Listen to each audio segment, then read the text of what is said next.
New York, big city of dreams. New York, big city of dreams.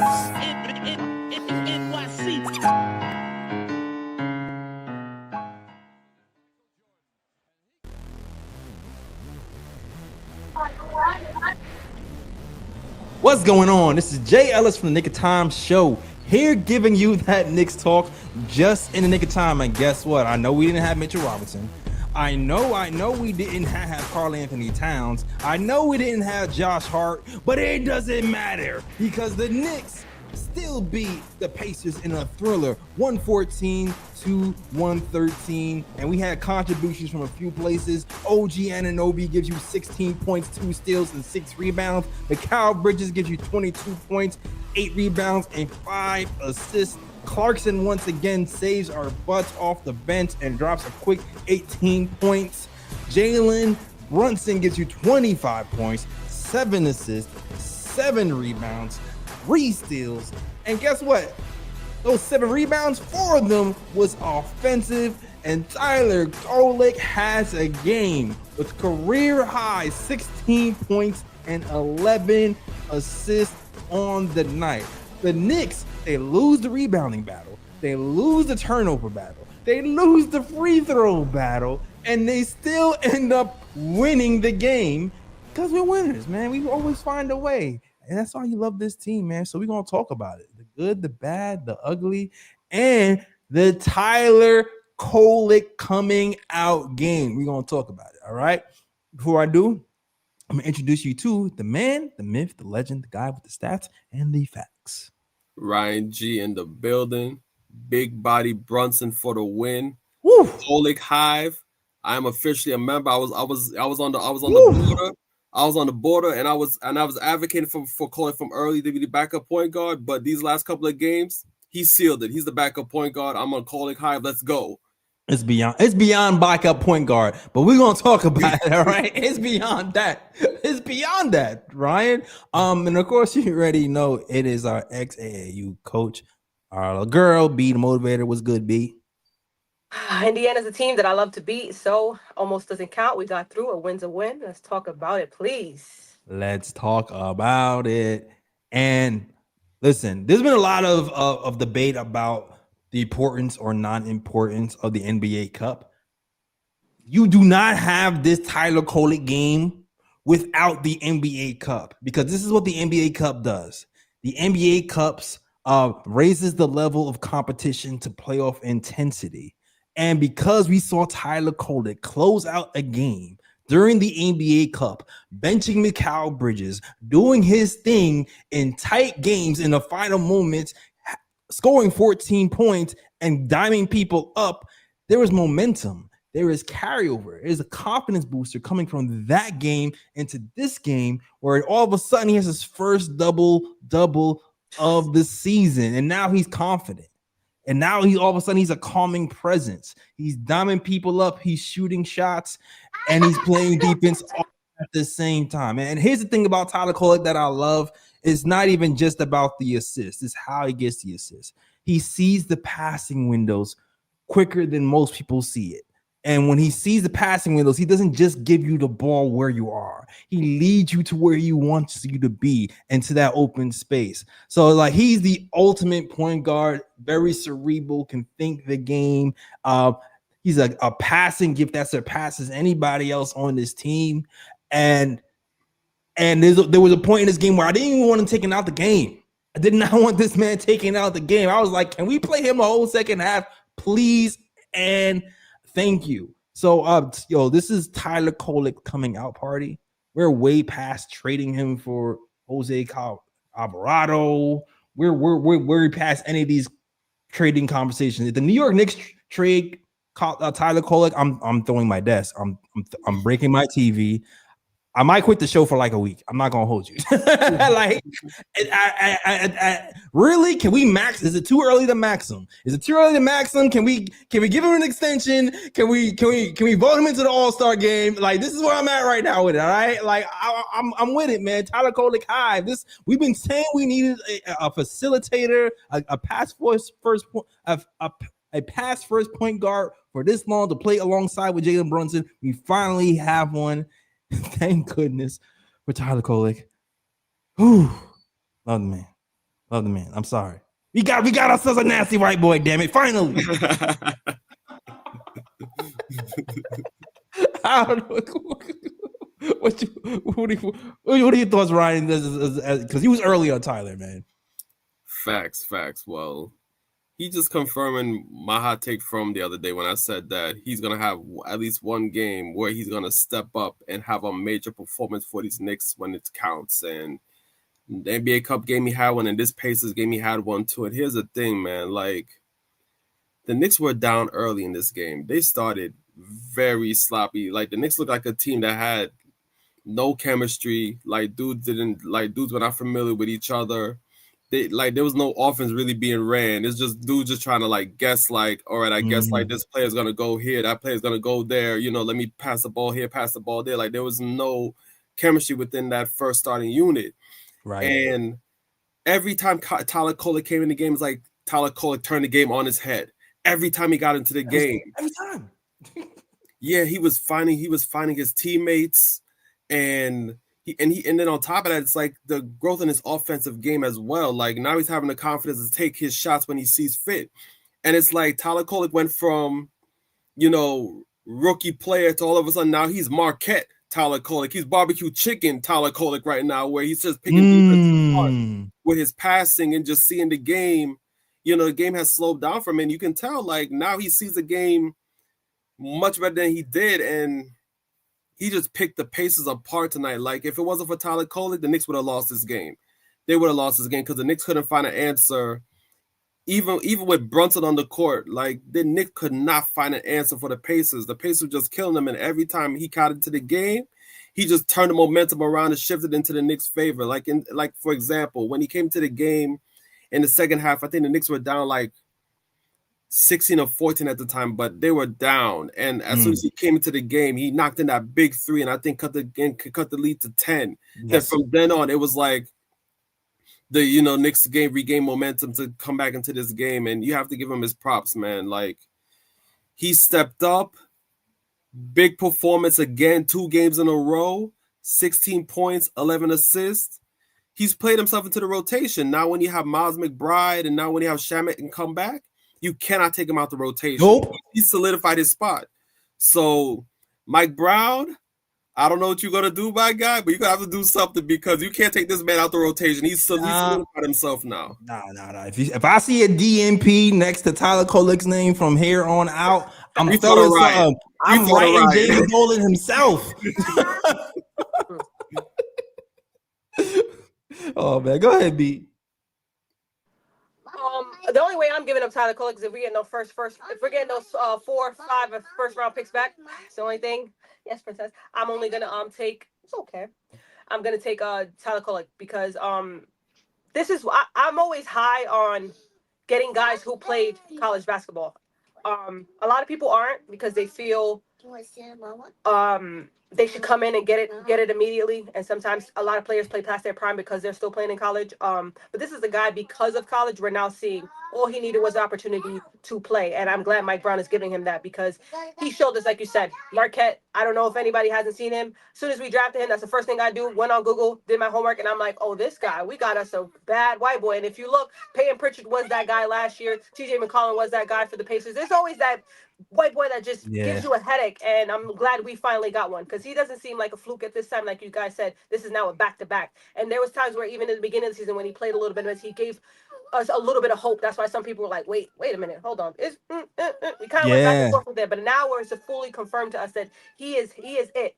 Because again, like you guys said, when he came into the game, the whole entire momentum changed. He got guys wide open for 3-pointers. He was now finally shooting the 3 consistently. He was also getting to the basket. And there were several times when me and Ryan kept saying, why are we shooting 3s up? As soon as he came in, 2 easy layups. Simple basketball works sometimes. The little things in basketball work sometimes.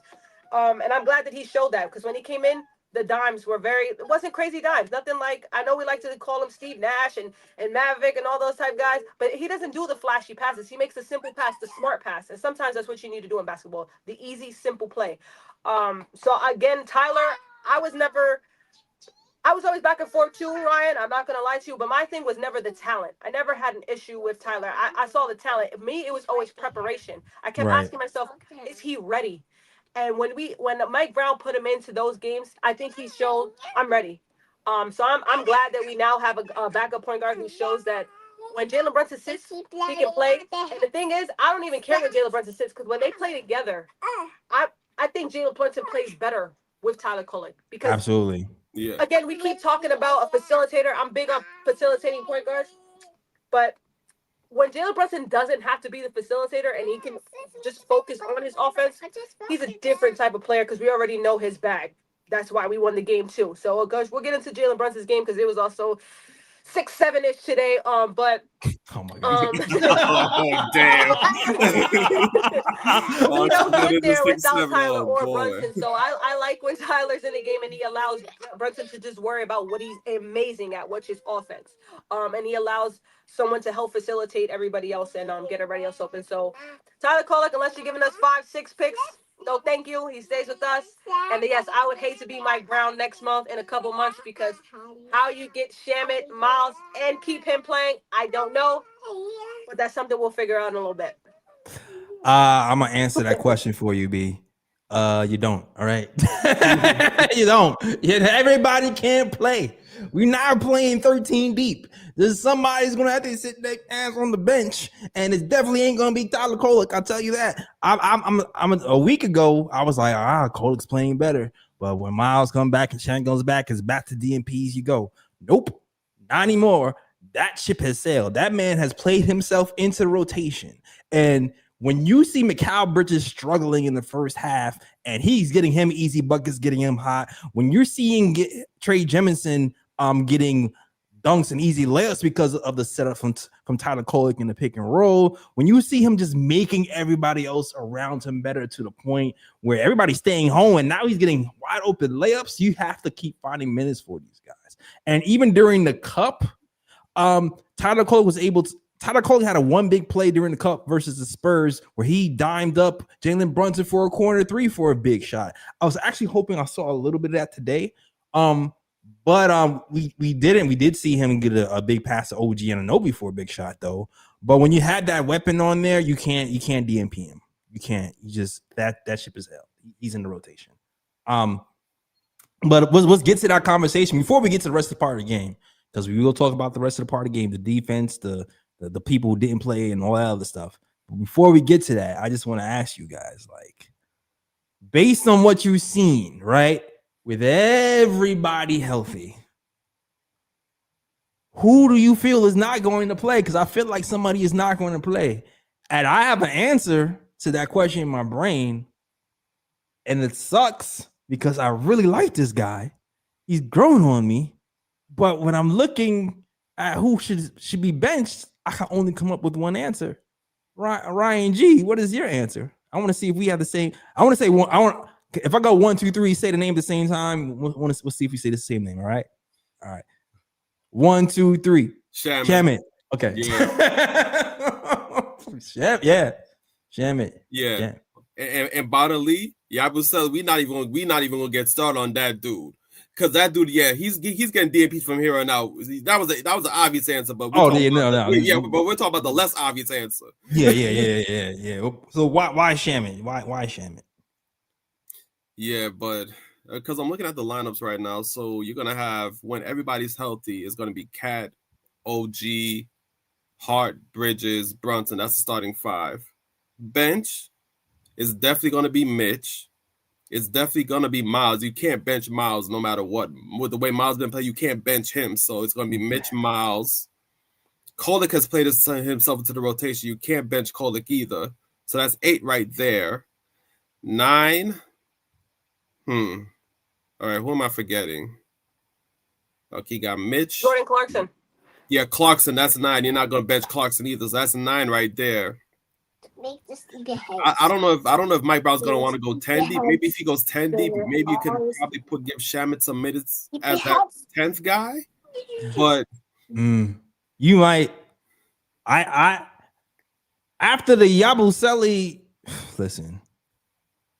Yabusele had a prime opportunity today, after complaining that he was frustrated. We have no Josh Hart. We have no Cat.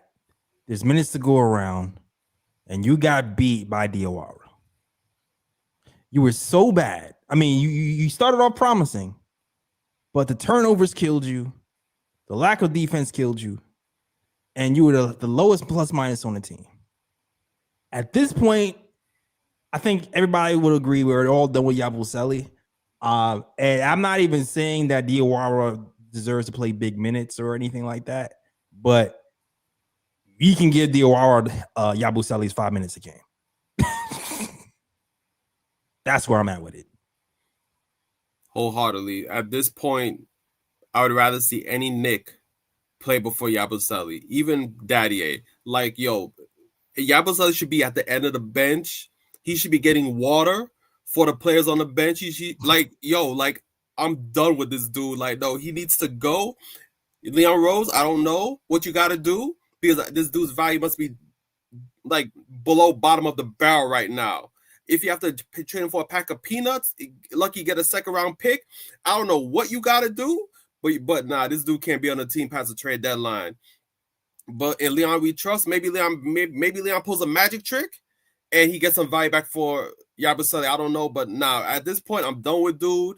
DNP him for the rest of the season. He does not need to see the court for the Knicks for the rest of the damn year. I am done. I'm with you. Yeah, you definitely have to figure out, Tyler, if your best player is playing great under him. Again, like I was saying, Jalen Brunson, you got to keep Tyler on the court. I obviously Jordan Clarkson minutes are going to be reduced to me a lot, where we get some minutes. I think even OG and Jalen Brunson, a couple minutes away from them because they've been playing like 38, 40 minutes the last few games. I wouldn't fully DND Shamet just yet. I think we want to see Tyler Kolek play the amount of minutes he's been playing now, but I don't think that's reasonable with Miles and Shamet coming back. Because Shamet brings something different as well as Tyler Kolek. Tyler Kolek brings the facilitation, but we have to remember that Shamet brings the three ball, and he was bringing it at a good consistent pace at the same way Miles was. I think him and Miles were shooting about both around 30, the high 30s or 40%. When you have both of that coming off the bench, it's hard to just immediately forget about him. So I think that we will get to maybe about 12, 14 minutes with Tyler Kolek, giving Shamet still about 10 to 12 as well. But I think obviously Miles McBride gets the 15 to 20 minutes along with Mitch, because Mitch is still around the 18 minutes. It's going to be tough. It's going to be tough. But Yabusele, he was one that I vouched for a lot. I kept saying he's not given opportunity. He's not consistent. He's not getting consistent minutes. He's not doing this. Give him some time. Give him some time. However, you're an experienced vet at this point. You played with who does he play with in overseas again? France. You played with France. You played with the Boston Celtics. You played with the 76ers. You played in organizations where they play basketball, despite the teams that they have. You played with them. I understand the Diawara start today. You're not going to get this crazy Diawara game like people probably assumed or people thought he was going to step up in. He's still a 19-year-old rookie, second draft, who hasn't had the experience just yet. Diawara, there's no excuse. You have experience. And when you're given the minutes, I think today the only minutes his minutes were taken away is because with the minutes that he was given, he was absolute trash. And this is why, again, I don't like to question. Hold on a second, sweetheart. This is why I don't like to question my head coaches. I don't like to go to them and say, why is this person not playing? Why is this person not playing? They know a little bit more than we do in the fan bases. And it's clear why Yabusele was not playing.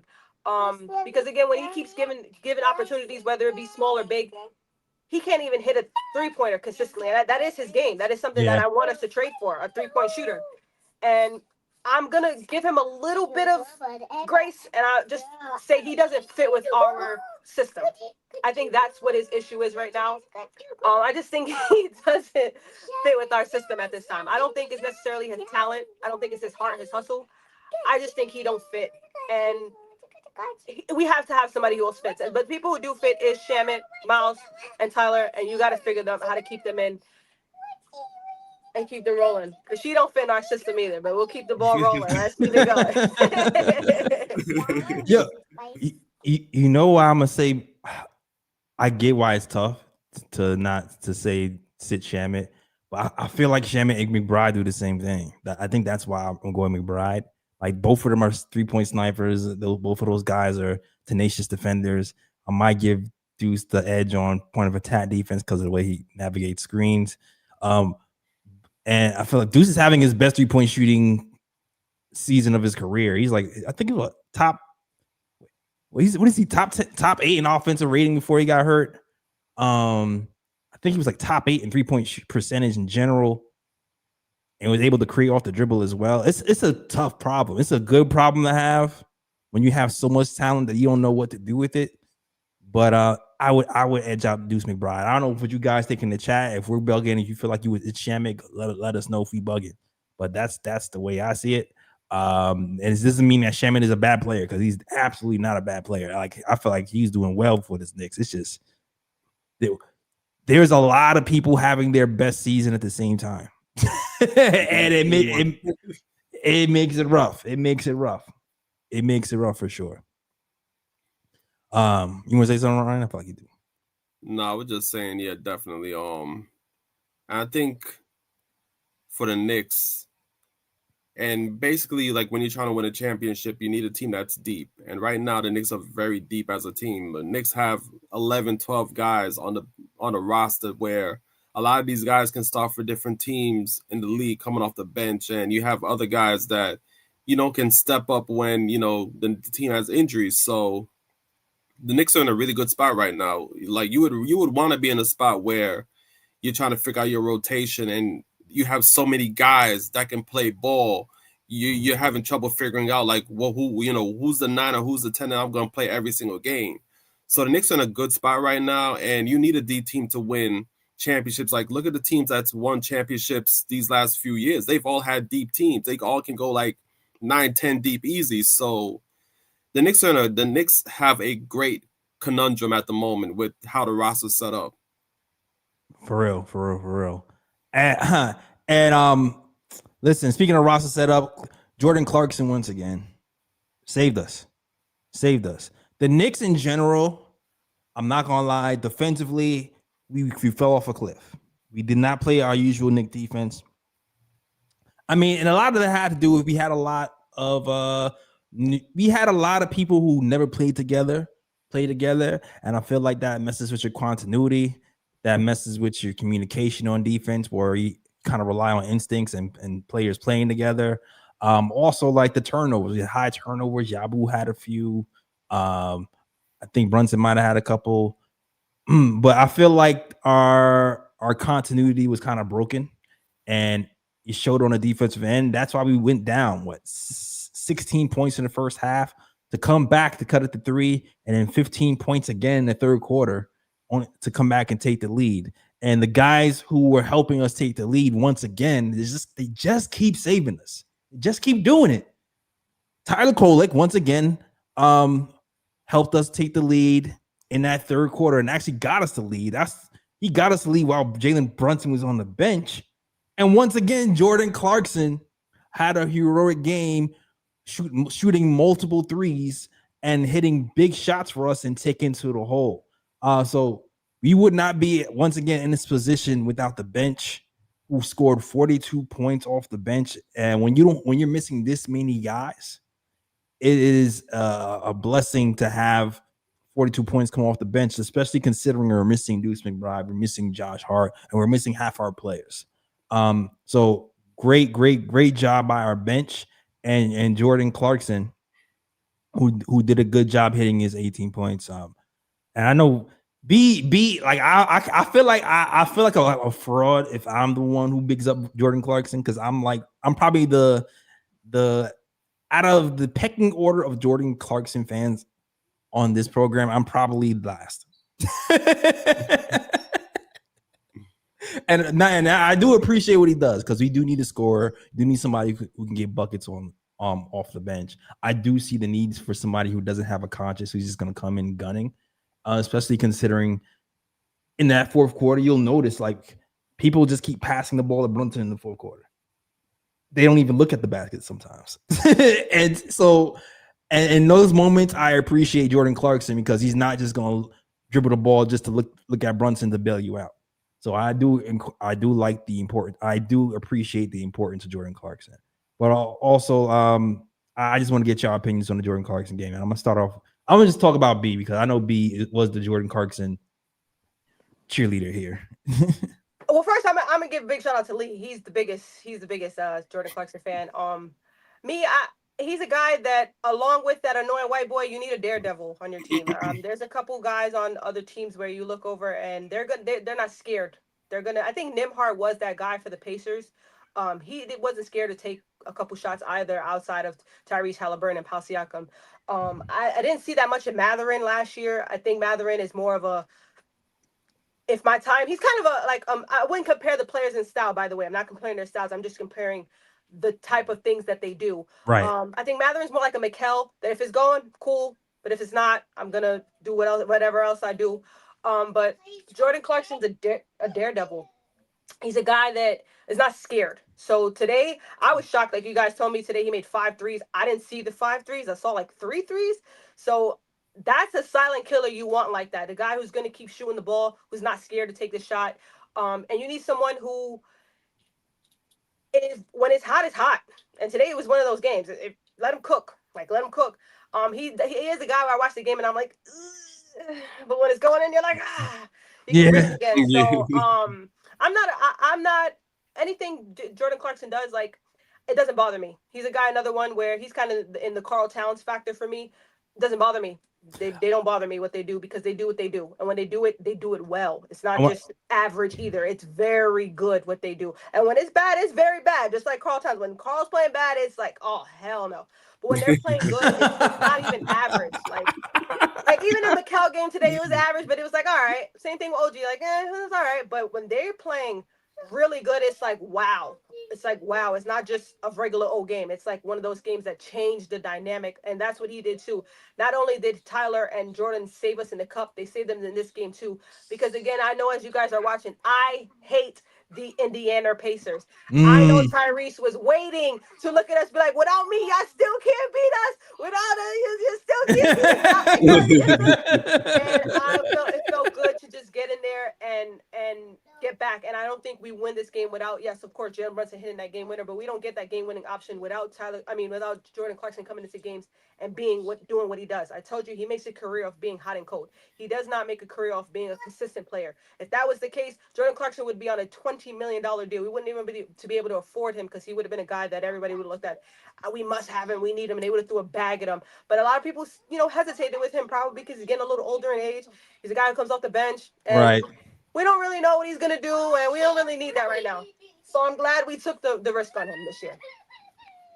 I agree. I agree. Good. Yeah, definitely.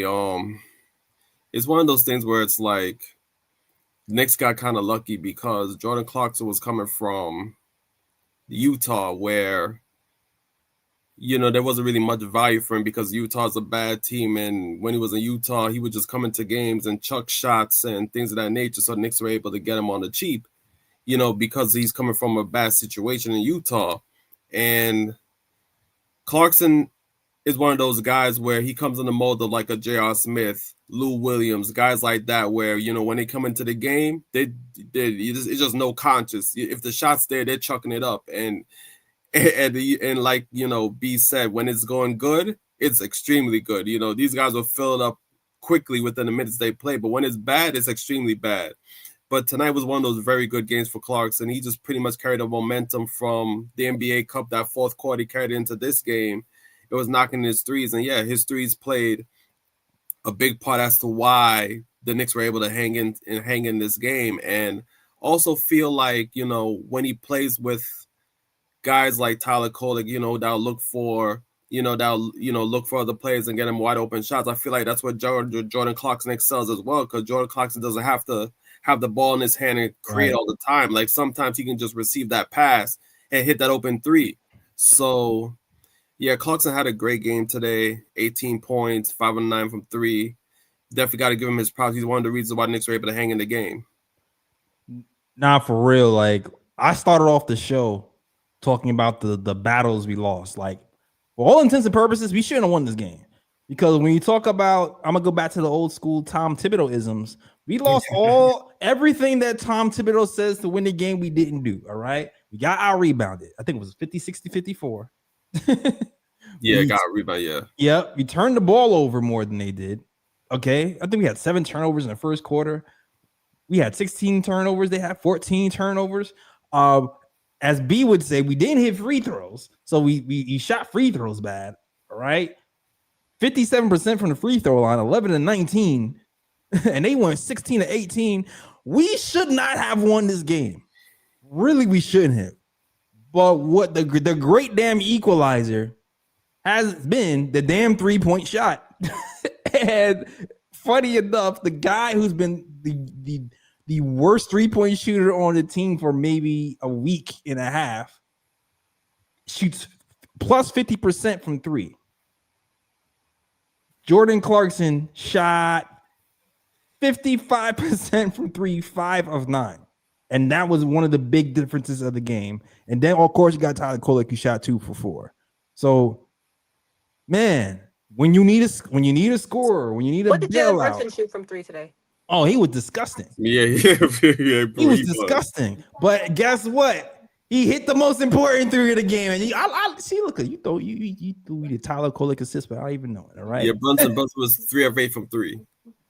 3 of 8 from 3. Jalen Brunson. But the biggest 3 was the 3 he took with what, like 8 seconds left in the game. And I want to get into Jalen Brunson in a minute too. Because he himself say he had a terrible game. All right. 10 of 13 from the field, 43% from the field. 30, let's see, from 3, he shot 37% from 3, which is super terrible. But Jalen Brunson, for all intents and purposes, he looked kind of lost out there. I know there was a little bit of a debate in the group chat. Actually, I didn't debate. I was actually holding it for the show. I was holding this for the show, and I was hoping to debate. I actually really wanted Phil to come up here because Phil is the biggest pass the ball guy. There was a point in the game where we were down, and Jalen Brunson was ISOing the ball, and he missed, I think, 4 consecutive ISOs in the last 3 minutes of the game. And there was a debate about whether Jalen Brunson should pass the ball or not. Sometimes in these type of debates where there's move the ball versus not move the ball, sometimes I take the unpopular take. And so before I say my take, I want to get y'all thoughts on the Jalen Brunson shot selection in the fourth quarter. I want to first start with a lot of people have to put content into opinions. Andrew Nembhard is not a slouch on defense, which is why the Pacers continuously put Andrew Nembhard on Jalen Brunson. They did that in the last year's series, which is why Jalen had a problem last year, and it did that again this game. So that's first why I was a little bit annoyed, because Nembhard is annoying. He's annoying on offense, and he's annoying on defense. He's a great player. So that's why Jalen Brunson had a problem today, Andrew Nembhard. I think that he's one of those guys. There's very few. There's a very small list of people who can contend. Because I wouldn't say stop. He's still at 25.7 rebounds, 7 assists. You're not going to fully stop a guy like Jalen Brunson, which is why, yes, he is a superstar. Not many superstars you can stop. You can contend them, though. You can put them, get them off their groove. You can slow them down a little bit. So Andrew Nembhard is one of those guys that I will give him his credit. He slows Jalen Brunson down. And he did that. He also played in. Andrew Nembhard got a lot of experience last year playing in crucial games. So I think he knew today we have the opportunity. They wanted to come out with this win, which is why, again, I'm shocked myself how we actually came out with it. They wanted to win. And like Ryan said, I think he said it in the chat, you don't give a bad team any hope to win a game. Because, again, it's still the NBA. When you give a team like this a little bit of hope, especially the Indiana Pacers, because even though they don't have their main guys, they still have guys who were there last year who are still hungry. Siakam is a hungry player, too. He's a contender. He's a guy who's going to play hard, whether he has 5 second-rounders with him or if he has his all-star team on his back. He's going to play hard. So, and Andrew Nembhard, I think he has now entered that, too. He got a taste of getting to the finals. I don't think just because he's down and they're 6-21 that he's not going to come out and play hard. He saw it's New York Knicks. I hate these guys. I'm going to play. So he contended Jalen Brunson, and there was a time where he contended him so much that, yes, Jalen Brunson mid-range wasn't even falling in. The automatic one too, the one that when he does the boom, it wasn't even going in. And those are times where you start to question, like, if the shots that are always falling from aren't falling right now, does he pass the ball? And I'm answering your question, no. No. You let him take 25 more, because a guy like that is going to figure it out, and 26 is going to go in. And that's what happened today. I don't have a problem with Jalen Brunson playing hero ball, because the difference between his hero ball last year and his hero ball this year is I see him when he's going for it. And in this situation, you're Karl Towns down, you're Josh Hart down, you don't have Mitch Robinson there, OG and Mikal. Well, Mikal played a decent game. Let me not even knock Mikal, but OG isn't even playing that well. Who do you go to? You go to your superstar. You go to your guy to win the game, and you win it. You live with it or you don't. I watched again a lot of Kevin Durant games. I watched a lot of LeBron James games. I even watched a lot of Stephen Curry games where, you know what, you live with it, you die with it, and at the end of the day, you're okay with it. So I don't think there's any difference with Jalen Brunson. I'm not a fan who sits back like, oh, Jalen Brunson missed the game-winning shot. Oh, he took the game-winning shot. You give the Jalen Brunson the ball when the game is on the line, because he is a guy that 9 out of 10 times, to me, I'm convinced it's going to go through. He's going to figure it out. So I think these are games where he's still very young in his career. I know it might not seem, he's played some years with us, but these are times where he realizes what he should and shouldn't be doing. So that's why I'm also okay with it. I think eventually when he becomes more experienced or more into his prime, he's going to know, you know what, not my night tonight. Let me dish it off. But coming off a clutch, and coming off a game where you don't have your second guy that you would go to, because if he's off, you typically want to give it to Karl Towns. You want to give it to OG if OG's cooking, but OG was not cooking. There was no Karl Towns. I don't know who else you look for offensively, especially with the games on the line. So despite Nimhard playing good defense on him, especially down the line, giving him a headache, despite him shooting terrible, despite anything, I don't care if Jalen Brunson is 1 for 30. If we are down 2, if we are down 3, he is actually one of the a top 10 players that I would take now to go for the last shot. That is me. I don't know if that's anybody else, but there's very few people that I would put in the ball hands. Stephen Curry's one of them. Jalen Brunson's another one. I'm putting the ball in Jalen Brunson's hand, and I'm going to put my last dollar that he will then get me that dollar back, because I think that ball's going in. I'm not gonna hold you, B. I'm shocked you took that stance. I'm shocked. I'm with it though. I thought I was gonna be the only one. I thought it was gonna be 2-on-1. I am not gonna hold you. I'm not gonna hold you, because the way the group chat was going, I was like, all right, I was ready to strap up. I was like, all right, it's about to be award today. It's about to be award today. Me, Bird, everybody. But go ahead, Ryan. I want to hear what you not let him on. All right, well, I'm in general agreement, but I will say this. Stats can kind of be deceiving sometimes, because you look at the stat sheet and you see that Brunson had 7 assists, and I just feel like this is a game where he could have 10 assists, because not so much a shot selection in the fourth quarter, but more so the shot selection within especially the first half, that first quarter. I feel like he was forcing up too many shots where he could have probably tried to, not force it so much and try to get other people involved within that first quarter, and within, I'd say generally the first half of the game, some moments in the third quarter, I feel like he could have got more people involved, and some of the shots are being forced. Now, when the fourth quarter comes and it comes to crunch time, yeah, you don't have Josh, you don't have other guys. Yeah, you have OG and Mikal, but OG's not having a good game. Mikal's having a pretty decent game, but still, like, there's a reason why he's a clutch player of the year. In clutch moments, he shows up. So, yeah, I understand, you want to pass the ball and get other people involved and you go for the best shot. But sometimes, especially I think in games like this, especially in tight games, you put the ball in the hands of the player that you know is going to get you the best quality shot in late game situations. That's what Brunson does. Brunson takes clutch shots and he makes them. That's why he was clutch player of the year. That's why he was clutch player of the year last year. And even before he got that award, he was hitting clutch shots for the Knicks. So I don't have a problem with putting the ball in Brunson's hand in the fourth quarter, let him just go into work, especially in tight games, because I've seen him do it on numerous occasions. He usually knocks in the clutch shots and he's hard to stop. Teams will put different defenders on him and he'll cook pretty much any defender that you put on him. So My issue wasn't the fourth quarter shots. Like fourth quarter, you put in Brunson's hands, you let him do what he do. My issue was more so the rest of the game. His shot selection for the rest of the game, which it contributed to him not having a good game. That's my issue with Brunson in this game. And it's not every game either. It's just this game. He was just terrible in his shot selection. I feel like. I'm not gonna hold you. All right, y'all. I didn't have to argue. Okay, I thought I was ready, yo. I was ready to argue y'all down. I'm not gonna hold you. I was like, I had my guns ready. But I do think a lot of people forget, though, Jalen Brunson is a competitor too. I do want to give again Andrew Nembhard his credit because he was bussing Jalen Brunson's double ASS.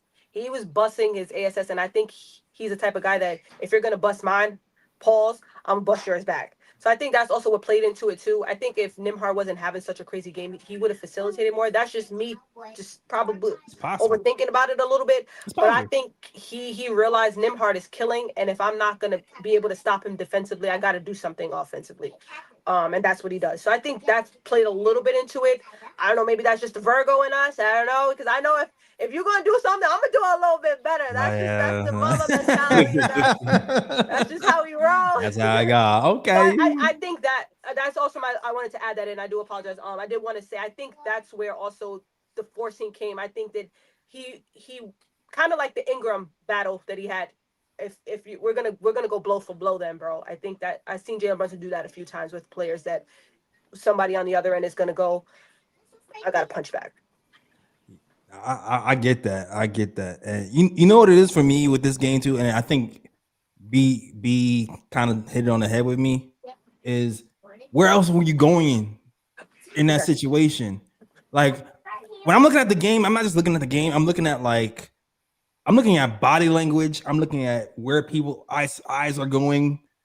I'm looking at everything. And if you're looking at that, the last 3 to 4 minutes of that game, everybody on the Knicks was like looking for Jalen Brunson. Yeah. Yeah. They were not looking at the basket whatsoever. They would like dribble. Even Tyler Kolek, who was killing for 3.5 quarters, he got in the game. He was taking people off the dribble all game. He got in the game, dribble, turned completely around. Where's Jalen Brunson? Oh, here's the ball. I'm like, dude, you're in there to take pressure off of him. Yeah. Like you don't have to like do a 360 to pass the ball back to him. So like in moments like that, I'm like, you gotta do what you gotta do. Everybody looking at you to do it, go ahead and do it. And it's not even just that. It's like Nembhard wasn't the only one guarding him. I feel like there was like some G League dude guarding him. Like if some G League dude who just only barely been in the league for 3 years. Yeah, I think it was Jackson. Yeah, Jackson. I think other times. What's the other dude's name? Ethan. Damn. But Walker. No. I don't think it was Walker. It was some other guy. I forgot his name. It's Ethan something on the Pacers, but he's like Ethan Thompson. Yeah, Ethan. Yeah, I think he was on Brunson a couple plays as well. Yeah, it's like if those guys are guarding me, I'm the clutch player of the year, and y'all choosing for them to guard me 1-on-1 with the game on the line, I'm taking that shot if I'm Jalen Brunson. And like, yeah, he missed it, but even like the way he missed it, he missed I think 3 or 4 straight shots where it was in and out. So if it's not wide left or short, when I'm seeing shots go wide left or wide right or short, especially short, that means legs, I'm out of it. If every shot you miss is going in and out, I'm just like, one of them nights. Yeah. The next one is coming. The next one's going in, damn it. And the fact that they had these G League dudes on them, and of course they had Nembhard on them, and you know Nembhard did a good job on Brunson in the playoffs. But historically, come on, Jalen Brunson's cooked him historically. Yeah. So I'm like, Nembhard's my height. I don't care what you did last season. You my height, bro.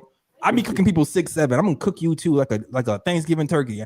And so I'm taking that shot. And Jalen Brunson in Jalen Brunson fashion did exactly what he does. He took that shot. He did a good job rejecting the screen because he saw that double team from Siakam, goes to the open spot on the floor, bangs a three in his eye and wins the game for the Knicks. And that's why Jalen Brunson is the way Jalen Brunson is. I don't care if people, you should pass the ball, basketball. Sometimes I agree with y'all. Yes, pass the ball. Today, no cat. Everybody suck. Everybody looking to pass on the ball. They're not even looking at the basket. Take that damn shot. Go home. That's how I see it. All right. That's all I got to say about that. Any other kind of people you want to talk about? I definitely want to touch on Diawara for a second. I see. No, I was gonna say, how many blocks did Huck Porty have today? Ooh, Huck Porty. I got to talk about Huck Porty too. I'm sorry. Yeah. I mean, just real quick with Mikal. This was a nice bounce back game.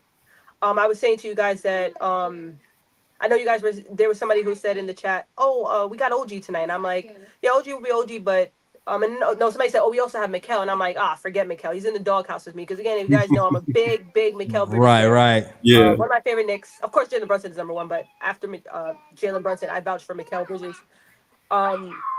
And we needed him to get into a groove. He not only got benched last game because he was terrible, he also played a terrible game before that, if anybody noticed. There was actually 2 or 3 games in a row where's his offense? He was non-existent. So I just wanted to just highlight that. It's nice to see Mikal get back in the groove because I think somebody did mention, do we have the Sixers next? Yeah. He's going to be needed in a game like that. Also, he's from Philly, plays. I'm sure he would like to show up against them. So this was a nice, good game for Mikal Bridges. Nah, I agree. I was getting frustrated with him too. Like I felt like even defensively, I felt like he had like a blow by in transition. I was like, damn, that's not Mikal like. What's happening there? Well, like Tyler Kolek, man. I feel like Tyler Kolek got him going. I feel like Tyler Kolek gave him some easy baskets on some pick and roll passes, got him going, caught his confidence up, and all of a sudden he was starting to hit his shots again. So again, shout out to Tyler Kolek for getting him going. Mikal ended up with a good game. Shooting 47% from the field, 44% from 3, and 8 rebounds game. And also, you know what? Even Jalen Brunson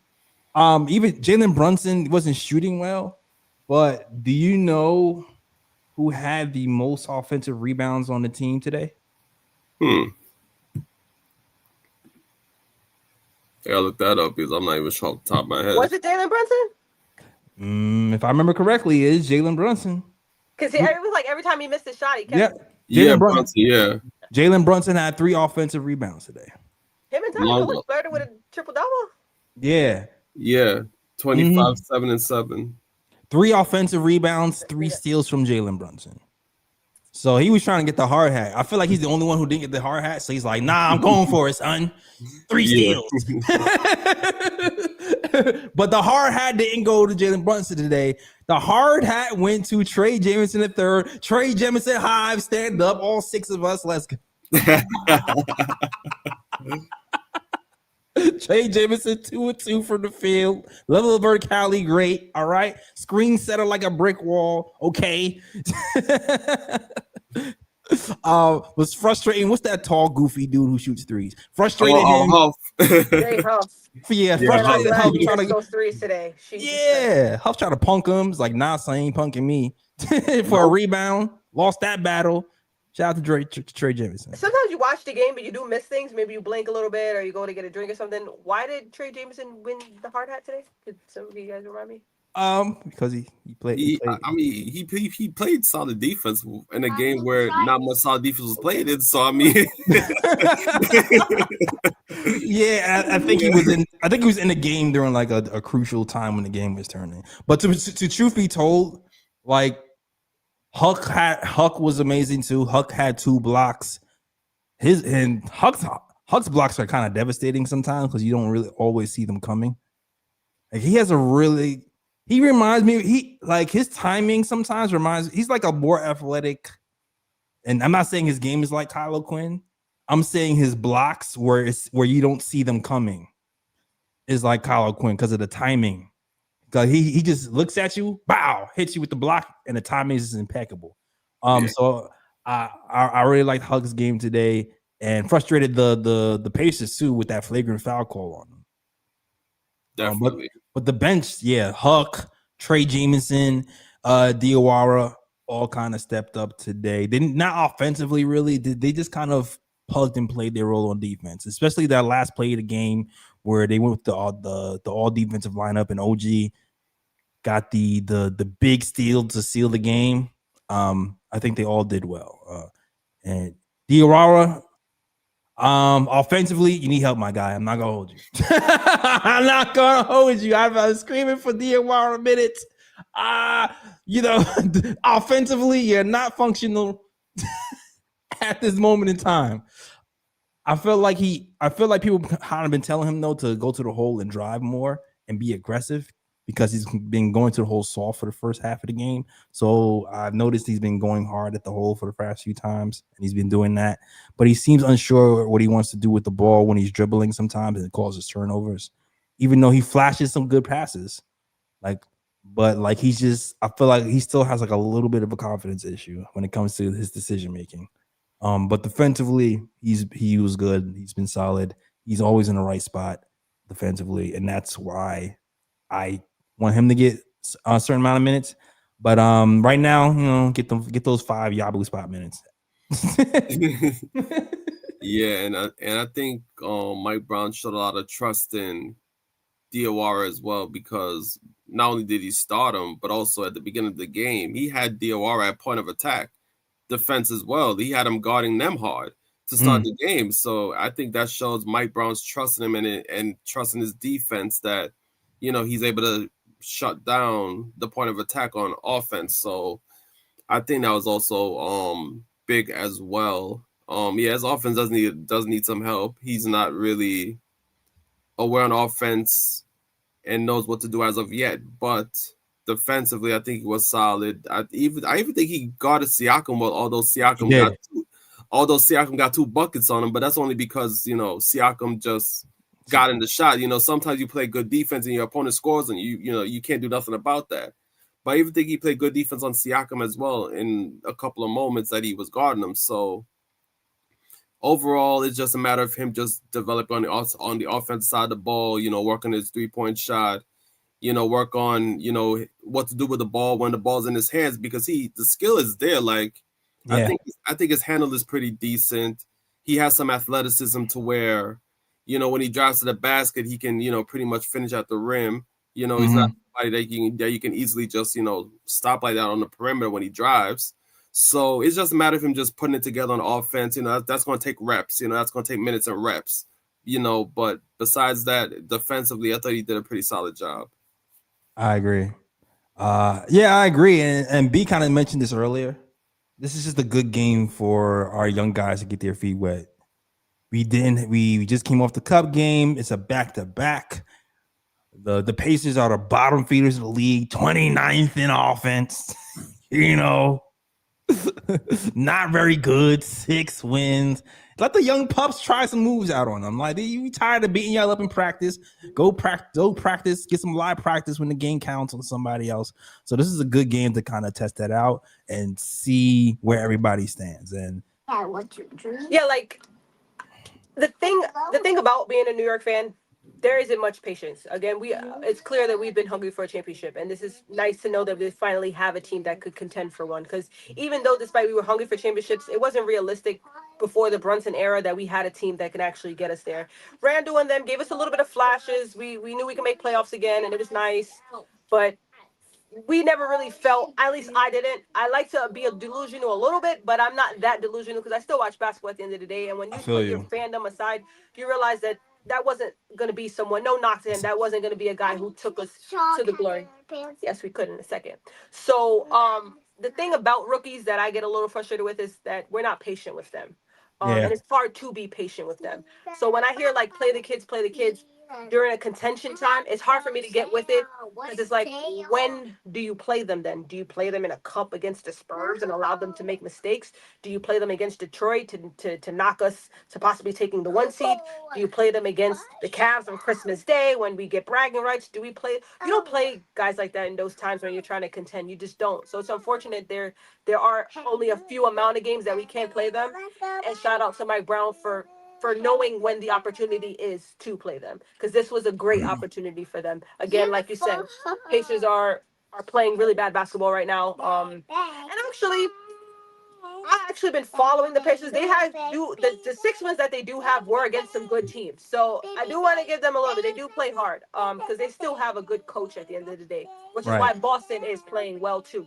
When you have a good coach, it's hard for you to just completely throw a team away. I think overall, though, they're not able to contend because outside of Halliburton, they are missing 3 other key pieces. They're not just missing any old body; they're missing key pieces. So, still, this is a good opportunity because yes, they are 6-21. They are missing people where you can say, you know what, Diawara, here's the start. Here's a little bit extra minutes. You can say to Huck Porter, you can say to Tre Jemison, here's the start, get some extra minutes. Because Tyler Kolek, I think he already earned it. You play Tyler Kolek. Play the kids, you play Tyler Kolek. And again, that's why you trust Mike Brown, because Mike Brown, he knew what kid to play in certain opportunities. You do play a kid like Tyler Kolek against the Spurs because he changed the whole dynamic of the game. However, I think we got to just continue to be patient with them. I know it's not a New York thing to do so. But you got to be patient with the Huck Porters. You got to be patient with the DORs. Dadik, I don't know how much patience we have left on him. I think that I can't really knock him either. You haven't really given him as much minutes as we given Diawara or opportunity. That's for a reason.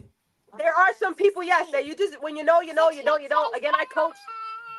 Baby, relax. I coached. There were some games. There were some times, where players walked into my gym, and I'm like, that's a baller. And then they played, and I'm like, see, I knew it. Sometimes you just know. And I think Dadik, we just know he's not. Even if given opportunity, I just think that he's not someone that we could continue to be patient to develop through. I think Diawara does have that opportunity because when he did play the little minutes or the little times or the little opportunities he got this year, he has shown that defensively he's a problem. Offense will come for certain players. That's not anything. We watched Kawhi Leonard is a great example.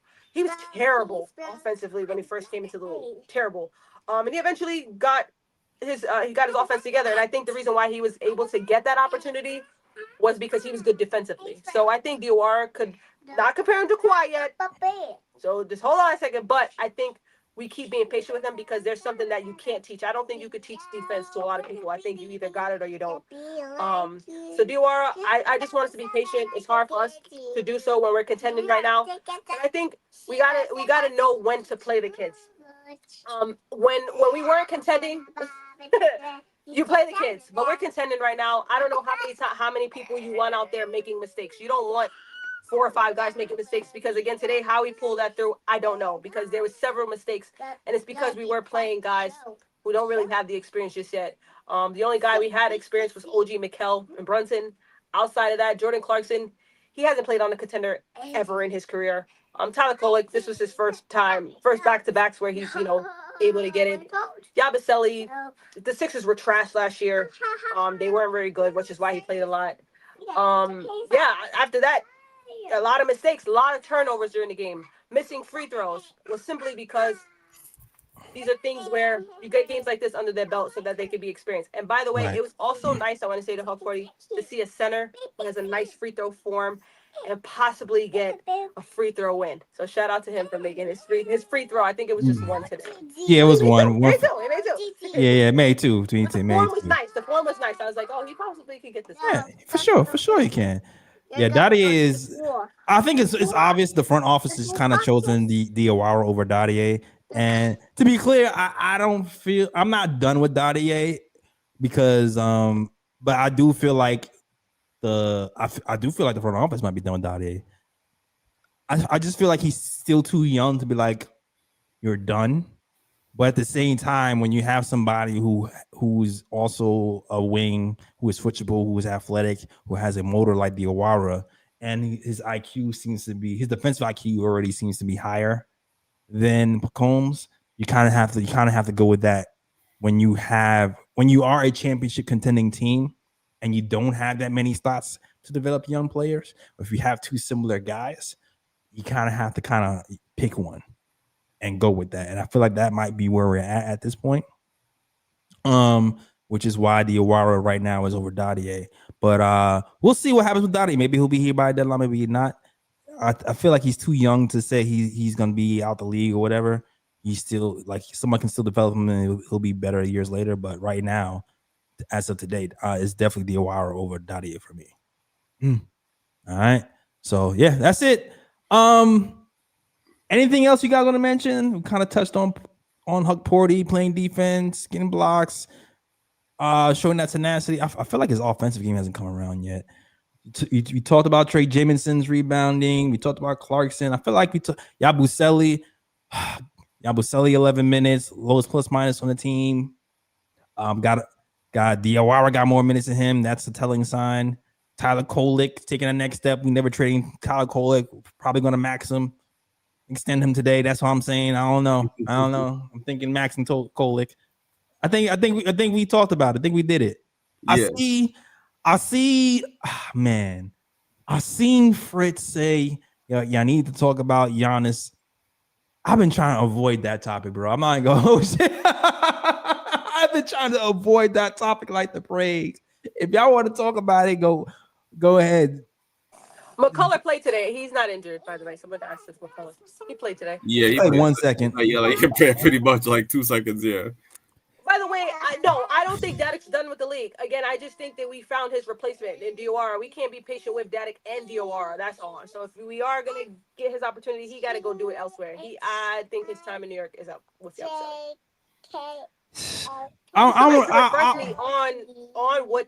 I don't know if Ryan or you saw the video. What was going on with Giannis? What happened? No, basically, I think he had like a press conference today, and they asked him. I don't know what the question was per se, because I only saw the clip where Giannis was talking, but he was basically saying that his agent is free to talk to the Bucks about whatever the case may be. Basically saying that the agent just represent him on his behalf, and they're looking to see, like the best situation for him, and this and that. He was just saying that while the agent handles that, he's focused on the Bucks and focused on his teammates and focused on rehab, getting himself healthy to play again and stuff like that. Typical like basketball player PR stuff. But if I'm just going by the look on his face and like his whole demeanor, to me, it looks like he's done in Milwaukee. It seems like he wants to move on. If I'm just going by his demeanor and like how he was, basically his demeanor. And I mean, at the moment, if I'm the Knicks, I'm not really looking to trade for Giannis at this point. I'm gonna let this team ride. I'm gonna let the team rock. I'm gonna just give you the footnotes for that right on Twitter, and I just kept scrolling because I'm not even thinking about Giannis right now. I'm not gonna hold you. I'm not even thinking about it. I'm thinking about this team and the championship run. Yeah, I was talking about they need 6. Remember, I told y'all we're gonna need more picks, or it's gonna be at least 4 or 5. They're asking for 6 or 7. All right, Jesus, they asked for 6 or 7, and they have every right to ask for 6 or 7 for a guy who's MVP. They have every right to. So it's like the only way we will get him is if he pulls a freaking He has to be Jimmy Butler. All right. He has to be Anthony Davis with the "That's All Folk" shirt. All right. But that's not who he is. He is Giannis Antetokounmpo. He's a nice guy. And you know what he said at the podium today? I personally have not had the conversation with the Bucks. I'm still locked in on my teammates, locked in on my team as a leader, but most importantly, as a winner, just got to be there for them first. That's what he said. So he passed the buck. You know what that means? You know what that means? He is not being, to me, that says he's not being traded at the trade deadline. That's what it feels like to me. Because it seems like he himself isn't putting pressure on it, and maybe his agents are. So he just has to wait. It is what it is. He just has to wait. And truth be told, even if we do wait, I like my team, man. I like my team. That's another story. I'm going to save that conversation for later. I like my damn team, damn it. I like my damn team. That's all I got to say. Facts. Super chats, though. I know we've been yapping. Y'all guys have been giving us super chats. And shout out to everybody in the chat, first of all. We are here, 61 people in YouTube chat. We have 191 people all together. That's what's the math? That's 120 people on Twitter. For my peoples on Twitter, if you like the show and you want to rock with us, go on youtube.com/the Knick of Time Show. and hit that subscribe button. We trying to get to 10,000 subscribers, all right? Before we can get to 10,000 subscribers, we have to get to 9,000. Last week we was at, I think, 9,050, right? We was 50 away last week. Now we are 39 away. Okay. So if you want to help us get to 9K subscribers because you enjoy the show, you enjoy the content, definitely subscribe to the channel and be part of KLT family. All right. So salute to you guys. Everybody's been supporting us. The last couple of shows have been doing really well. 1.5K for the last show. Shorts have been getting 2K and up. So that means something's happening out there and we're getting some momentum. So I appreciate everybody who's been sharing, who's been subscribing, who's been donating, because StreamYard is expensive. I'm telling you, they have upped the price of StreamYard, and the guys is like, we need StreamYard, JS, we need StreamYard. I was like, all right, let me get the StreamYard, and hopefully it pays for itself. So thank you guys for helping contribute to the show, so we don't have to come out of pocket. I appreciate all the donations that helps keep the subscriptions and all that stuff going. All right, but shout out to everybody: Nick, Yak, Fritz, Prezi the Boss, Felicia Lee, Nick Nish, Eastern Blue. Who else? Chris Gotti. I feel like Glamour Knicks was here. Yeah, she was. Sadu Berry. Knicks Nation TV. Devin. Everybody rock with the KOT show. I appreciate you guys. Also, shout out Knicks Nation, who gives a $4.99 super chat, says, I'm honestly more satisfied with this win than the cup win. As weird as they may sound, watching the young ones stepping up in valuable minutes. No, yeah, that is a crazy take, but that is a take that I agree with, for the sole fact that which is why, again, the Giannis talk real quick. I'm not into it. You keep this team together because seems like games like this helps you contend later on. Exactly. Not only this game, but the last game, we fought back. We were not winning these games early on. And when we were, the league got taken away quickly again, or they were, again, there was a point where we were down 16. And I was like, this team, they gave me a lot of hope this year. I didn't think we were done. NBA is a game of runs. It's not over till it's over. But it was a point where I was like, it's the Pacers, and they're known to beat us. They're known to give us a headache. So I thought it was going to be one of those Pacers games. I thought it was unfortunately going to be one of those Pacers games early on. So, and the same thing with the Spurs. When they came in and Wemby had his moment where he was throwing haymaker after haymaker, and you got Castle keep going to the line, and Fox woke up a little bit at one point. I felt like that was just something I felt that was our issue last year. Not only physicality, but fight.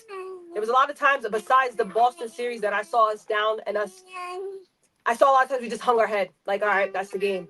But the last two games, these great learning experiences. And you need to keep teams like this together to keep learning together. Right. So I don't care to blow the team up. So I can see why he felt that way, because, again, it's the Pacers. There's certain people that, whether they have this or that available, whether this person's playing available, it's about the name across the jersey, not the name on the back. And when we play the Pacers, it always feels good to win. And it was nice, again, yes, like you said, not only did we come back to win this game, but we did it with guys that number might be called at some point later on in the season, and you want them to be ready. And they don't get ready by, just getting thrown in the middle of a playoff game. Again, shout out Tom Thibodeau, but he did that to some people in certain moments, like Landry Shamet. He threw him in at certain games and expected him to just have a rhythm going or have a flow. Or he did that to even Campaign at some points. He would bench him some games and entire throw him in and get a quick three. And his shots would have fallen. The kid wasn't playing a couple games in a row. Like, a shooter like that needs a couple games to get into rhythm. So I like what Mike Brown's doing. I think he's a very smart coach. He knows when to play the guys. And this was a good win, because not only did we come back, we beat the Pacers, but we did it with who we did it with. We did it under I think it was 5 key players. I know we already knew Miles and Shamet weren't going to play, but on top of that, we had no Towns, we had no Hart, and we had no Mitch. So without those guys, you then tend to understand, like, how are we going to pull this out?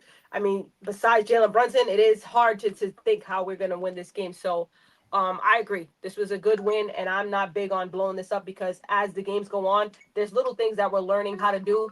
And two of the things that I had an issue with last year was physicality and fight. The talent was never the issue the last few years. It was clear that we have talented rosters, which is why we're in conversations. But the biggest thing that I saw last year was, when are we going to push back and when are we going to fight back as we push? Because sometimes you can push, but after you push, you got to punch. And that's what I saw in the last few things. So I don't want to blow this team up because they're learning as you continue to go on. Word. And got to keep it together in order to figure it out.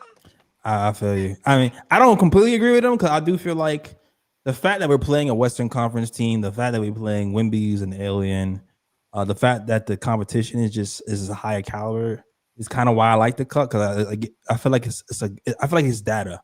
I feel like that cup game is data and a measuring stick to see like where our team is. And like I said before earlier, I feel like that game is where I learned what Tyler Kolek was made of, because when this game is on the line, money is on the line. He's not playing against backups, right? Tyler Kolek was playing against Castle and De'Aaron Fox in fourth quarter minutes, high pressure situations for a cup game that had playoff intensity. So I think that gave me a lot of information on Kolek, which is why I don't completely agree with him. I do agree though that I like seeing the other young guys get some burn. I do like that.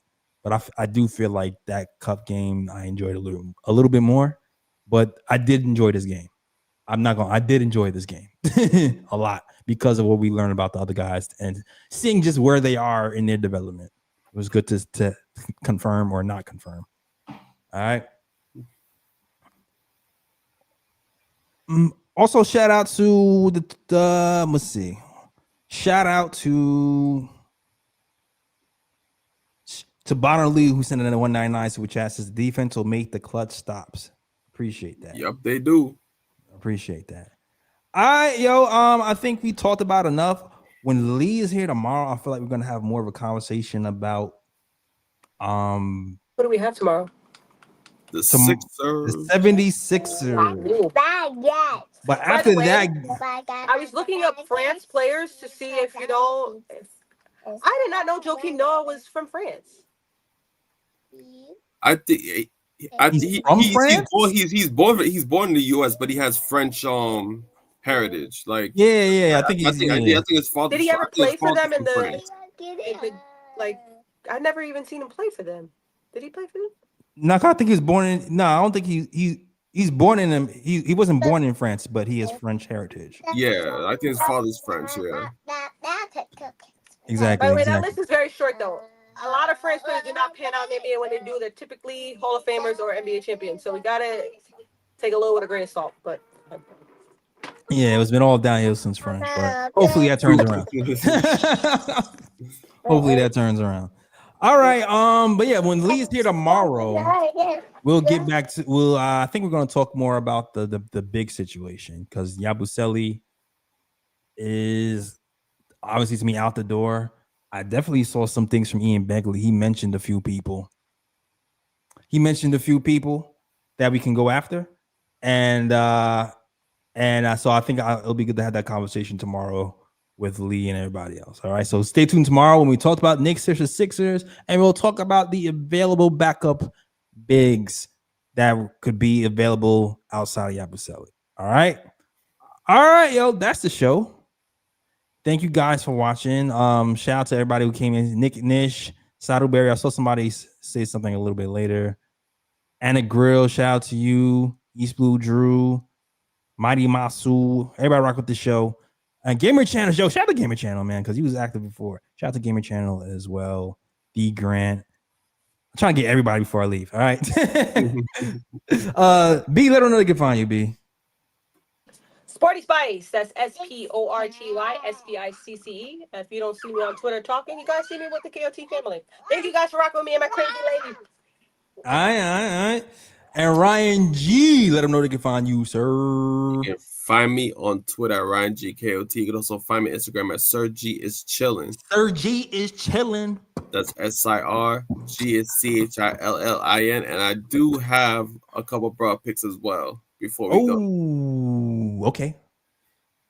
First broad pick goes to the Indiana Pacers because somebody was filming in Indiana at what they call it, Gamebridge Fieldhouse, wherever the hell they play.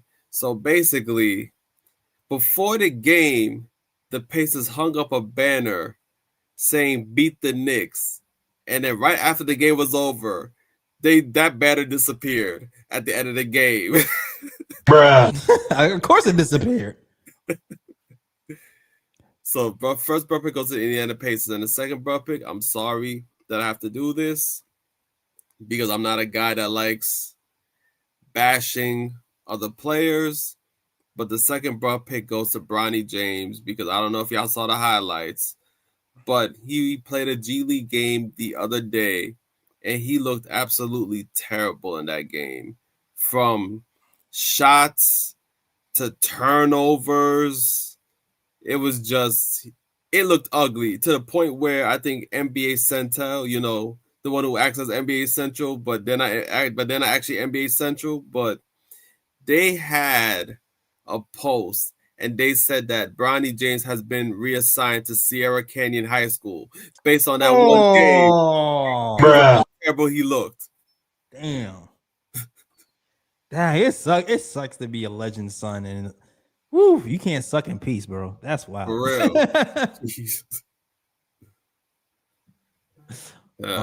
By the way, Detroit lost today. Oh yeah. Oh. Can you take out the charger? What does that mean? What? I think we going up a little bit. I think are we tied for first? Are we closer? I think 1.5 back. We're 1.5 back. Okay. Who did you lose to? They lost to the Mavs. The Mavs. The team we beat, the one that we barely beat, but we beat them. Cooper Flag got him. Oh snap. Okay, yeah, got him. Okay, cool. All right, cool. Cooper. I was gonna say, by the way, real quick on the son and dad duos, it's either the dad is decent or bad, and then the son is really good, or the son, or vice versa. You guys what I'm trying to say. So it's very rare that you're gonna have a Hall of Fame dad and then a Hall of Fame son. If anybody could correct me if I'm wrong, was that ever a thing in the NBA? I know Curry's dad was pretty decent, but he wasn't on Curry's level at all. I feel you. Weren't on the same level. Yeah. So you're right. You gotta take what he gives. God's not gonna, he spoils us, but not too much. He gives Cayenne Anthony, man, you gotta break the curse, bro. You got a shot, man. You got a shot, my guy. Come on. Let me see real quick. It's very rare though. So I try not to knock Bronny too much. There was a point where I wasn't a big fan of it. I think that he only is in the league because of his father. But then as a parent, if I could put my kids in a position, I'm sorry guys, my daughter's going to the WNBA. I don't care if she only averaged 2 points, 1 assist, 0.3 assist. She's going to the league if I have the opportunity to put it there. So I don't knock it too much, but I think it was clear from day one that he's not an NBA player. I feel you. Actually, I might have a bro pick, actually, now I think about it. But we are now 1.5 games behind with Detroit losing today, yes. Okay. That's what's up. All right. You know what? I think I have a bro pick, actually. All right. Talk to us. My bro pick is everybody bagging on the Knicks or Knicks fans for celebrating the fact that we got a chip, a cup chip. Bruh. It's like they hate so much that we can't be happy at all. It's like we know it's not the championship. We know that. But that doesn't mean we can't celebrate the things that we have already on our way to the thing that we want. Like, you gotta let people grow. You can't just be like, oh, that doesn't mean anything. And like, I hate people like that who are just miserable and just pick and just look to just point and laugh at any amount of joy that any other franchise ever has, especially the Knicks. And I feel like that's why the Knicks, I feel like partially this is why the Knicks didn't want to put up the banner, because of the Knicks for clicks culture in sports, where people just make fun of the Knicks for any little thing. It's like the Bucks can put up the banner, the Lakers can put up the banner because they won some championships recently. But if the Knicks put up the banner, it's like, oh, you haven't won. Oh, this is the only thing you're ever going to win. It's like the corny jokes that you knew was going to come came, and it's still. I knew it was gonna happen. Everybody knew it was gonna happen, and it's still corny and it's still annoying. So it's like, I hope to God that we do what we have to do. We're healthy. We come together at the right time and we win the chip. And at that point, I hope to God that we're comfortable putting both banners up. Yes. Because if we can put up an Atlantic Division title banner. Exactly. Like, look it up there. It's like 1993 Atlantic Division. It's like, do you know to win the Atlantic Division, there was like two good teams, like us and Orlando, and then everybody else sucked. Bruh. Is that Atlantic Division, the title banner, more valuable than the cup, where you had to go through a tournament, you had to play a West Coast team in a 1-game elimination? Was that more valuable than that? I don't know. So it's like, I hope to God that we get it all. We get the chip, we put that up there, and then we feel more comfortable putting up the actual cup banner as well, because people just be off our ass about it, and just let us be freaking happy for damn once. I do like that you mentioned that, because I do want to give us the broad pick for not raising it. I think the biggest issue with the NBA Cup was that people don't respect it. So to have a big organization like us win it and not actually raise the banner, I think it kind of lessens it as well. A lot of people are going to be like, well, if the Knicks, I'm going to get to that, but if the Knicks didn't put it up, why should we? Despite us feeling like that's the only banner that they could possibly get, or whatever the jokes are. But I think in order for people to continue to respect the cup, you have to respect the fact that we won. And to have Mike Brown be extremely happy and him say that he would have raised it, the fans were excited for it to be raised. I think that was a pretty silly move. I don't like that they didn't raise the banner.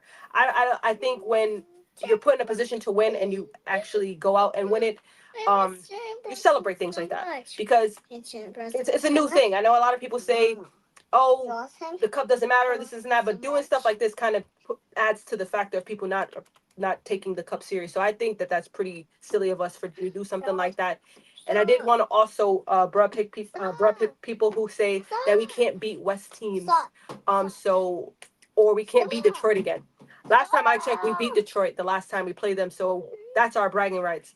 We also didn't take a loss from a West team this season yet. It's clear we can beat West teams, and it's clear that we can beat Detroit. I don't know where those narratives come from that we can't beat Detroit just because Detroit's #1 right now. The Cavaliers were #1 last year, and who beat them? I don't think seeding necessarily matters. I think it comes down to playoffs, and that's when you have bragging rights. And in the Jalen Brunson era, we had bragging rights over a lot of organizations who continuously remind us that we were trash back in the days, and that we don't have banners to represent, and we can't be proud. We're proud because we now have something to celebrate, so allow us to do so. The same way, I'm not one to knock people. Congratulations to the Boston Celtics recently. Congratulations to Orlando Magic for beating us when you beat us. Congratulations to the Cavs for winning the only championship ever won, and it's because of the greatest player of all time, one of the greatest players of all time. Without the greatest player of all time, you don't have a championship. But I'm not going to do too much of that right now. You know, but we have a guy who came into it and changed the culture for us, and it's something to be excited about. So just allow us to do that. There's just a lot of different narratives, like you said. I wanted to piggyback off that when it comes to the Knicks, that damn if we do, damn if we don't. And you know what? One thing I want the Knicks to just keep doing is the damn thing, because they're going to be so mad when we do beat Detroit again, when we do get to the Eastern Conference again, and when we do eventually end up in the finals and beating a West team that we saw supposedly cannot win. I think, but it does start with not feeding into other narratives. Like you said, I think they didn't do it because maybe it's a joke banner, but there's a lot of banners up there that are joke as well. Like you said, if we could hang up Atlantic, we could also hang up Harry Styles is up there. There's someone else that's up there, like sold out the Garden. Like, we don't care about stuff like that. People who walk into Madison Square Garden doesn't care about people who sold out the Garden. We care about the sports that we play in that facility more than we do about guys who sold out the Garden. You know, I've been to a Madison Square Garden game. concert, Jay-Z was there, but that's not when I walk in there. That's not what I'm remembering. I'm not remembering that Jay-Z had a great concert here. I'm remembering the times that the Knicks almost won a championship in the '90s, won the cup with Jalen Brunson. That's the things we're remembering. So I think you celebrate and you remind the fan base like that by hanging banners like that. So shame on us for not giving us that opportunity to walk into there and remind us that we did win a cup. Because we're also going to make history by a lot of people say when you win the cup, you don't get past the first round. That's hilarious because if you also check history, the Bucks and the Lakers were not contenders at the time. Going into the season, nobody was like, "Oh, they're going to win the championship this year." They also weren't championship people when they won the cups at the time. They still had a lot of things to figure out at that time. Good point. We are in a position to do so. So that's another thing why I wish you would have run hang the banner because we are going to be the first team that gets past the first round, gets to the Eastern Conference Finals and the NBA Finals and win it. I feel you. And people laugh, let them laugh. Had to rant for a second. Yo, the people gonna laugh, let them laugh. Because listen, be the Knicks, they're gonna laugh anyway. Because it's popular to laugh. So it's like if it's popular for them to laugh, we do our thing and make sure we have the last laugh at the end of the day. Exactly. And I want to go on my mini rant right quick because I do want to comment on that as well because it's funny because like you said, you're hanging up Atlantic Division banners and it's like, okay, you win the Atlantic Division, whoop-de-doo. What does that come with? You make the playoffs. You get automatic big. That's about it. And even nowadays, that's obsolete because we don't even go by divisions anymore in the NBA. It's more by conference and your record. So it's not even about division nowadays anyway. Like, yeah, Knicks win the Atlantic Division. It don't mean nothing. It's gonna go by the record. Like the Knicks can win the Atlantic Division, but if the Knicks have the fourth best record in the Eastern Conference, they're gonna be the 4th seed.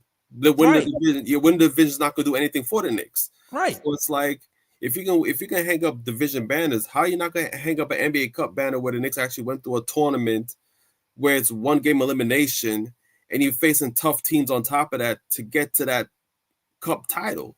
So to me, it doesn't really make a lot of sense to not hang up the banner. And the thing is that, okay, Knicks hang up the banner, people make fun of the Knicks, whatever the case may be. If the Knicks lost the NBA Cup to the Spurs, then people would be like, ha ha, Knicks still can't win nothing. You can't even win a damn cup. Exactly. So it's like either way, it don't matter what the Knicks do. People are gonna laugh, people are gonna find something to make fun of the Knicks or whatever the case may be because people are miserable. They don't want to see the Knicks. They don't want to see Knicks fans be happy in no way, shape, or form. But it's all right, though, because we're going to win the championship this year. And what you going to say? When we win the NBA Cup, we win the NBA championship same year, hang up both banners. What y'all going to say then? At the end of the day, all the players got to do is just put their head down, get to work, do what you got to do. This team is good enough. They can get through the East. And they can be whoever they face in the finals as well. So it's like we shouldn't even be caring about like outside noise because outside noise is going to always be outside noise. That's always going to be there. We're in New York. Facts. Big facts. It is what it is. So yeah, they should have hung up the banner. Like, who gives a damn? Like, for real. And I'm happy. I'm proud of this team too. Like, we 26 games in. We just now finding out that Tyler Kolek is a legit point guard. What else are we gonna find? What are we gonna find out 25 games later? What are we gonna find out game 80? Like this team could possibly win the MVP. Listen, we gonna find out new things about this team. We don't know. We might find some new combination that we never even thought about. We don't know. We're still growing. So I'm happy with this team. I'm happy with this team the way it's playing. I'm looking forward to these playoffs. I'm ready to get started to see if we can improve and shock the world for sure. I'm ready to get this going. All right. Yo. Great show, guys. We went on for a minute. It's been longer than I thought. But actually not too bad. I thought we were like 2 hours, but we're an hour and a half. all right. But that's the show, guys. Thank you guys for watching. Like I said before, if you like the channel, hit that like and subscribe. We here after every game talking Knicks basketball, and you're gonna get the jokes, you're gonna get the in-depth conversations, you're gonna get the X's and O's, and you'll get the trade talks, and you'll get the emotion as well. All right. So if you like all that stuff, you like the real talk, not the recycled takes that you see on Twitter. We get independent takes, independent thoughts, very personal, opinionated people on here talking Knicks basketball with other Knicks fans. If you like that, hit that like and subscribe because we here talking Knicks basketball after every game. All right. B, let them know they can find you. Again, you can find me at Sporty Spice, SPORTY, Thank you guys for rocking with me. Absolutely. Ryan G, let them know they can find you, sir. You can find me on Twitter at RyanGKOT. You can also find me on Instagram at Sir G is chilling. Sir G is chilling. That's SIR. G is CHILLIN. All right, you can find me at the KOT Show on Twitter, the Knick of Time Show on Instagram, and the Knick of Time Show on Facebook as well. Also, SoundCloud, iTunes, Google Play, and Stitcher. All right, that is the show. Let's go Knicks. Thank you guys for watching, and as always, shout out the Worldwide West. Everywhere we go, we leave a worldwide mess. Mess on here in these Knicks streets. That's the show. We out of here. Peace. Bye bye. New York, big city of dreams. New York, big city of dreams.